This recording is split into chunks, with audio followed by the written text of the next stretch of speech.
Okay guys, this is Rich. I'm back. Today we're playing some Metallica.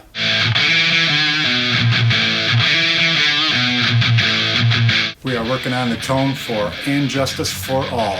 Alright, coming up next, I'll show you how to get those thrashy tones in your Garageband setting for And Justice for All.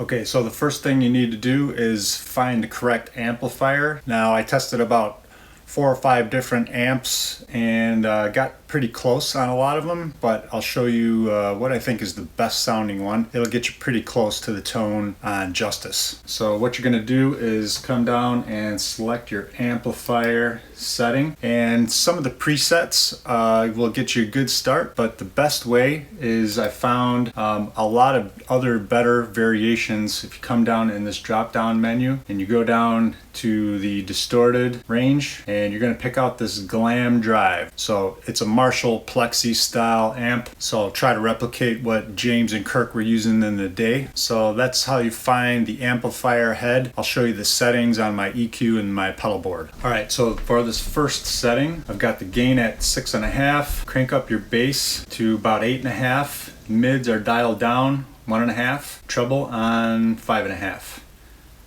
You can play around with this custom EQ menu. Started with modern and adjusted those slightly, but you can adjust them however it responds to your particular guitar.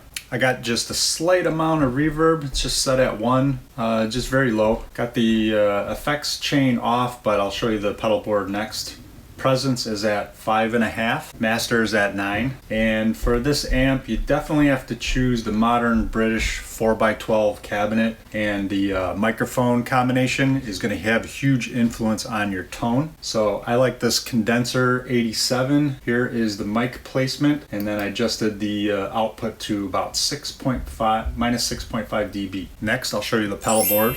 Alright, if you're new to the channel and liking these demos, please consider subscribing to the channel. Go ahead and hit that like button down below, so that way I know if you're liking these types of demos or other types of songs that you want to see. Open up your pedal board menu. I was playing around with a couple different drive and distortion pedals.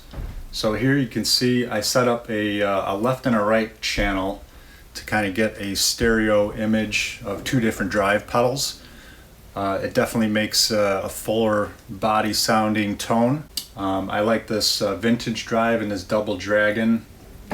Got one on the left and one on the right. I started with this rock pedal.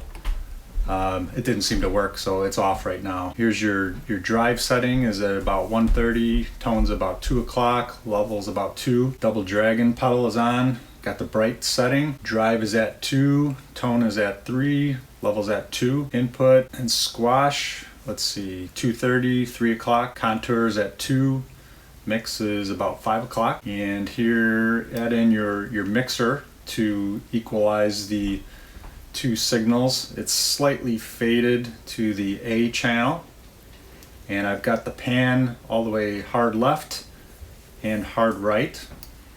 And then definitely bring in your graphic EQ pedal and give it a little bit of a scoop here shape. And I bumped up the decibels about 3 here.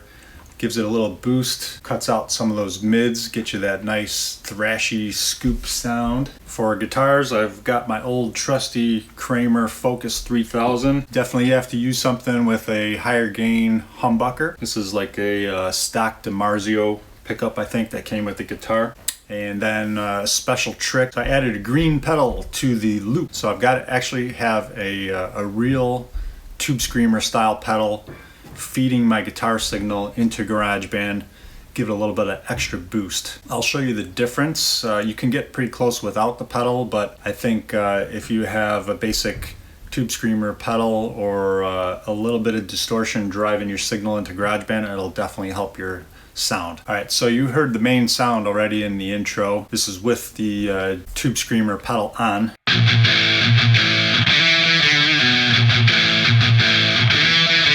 Okay, I'll show you what it sounds like with the pedal off.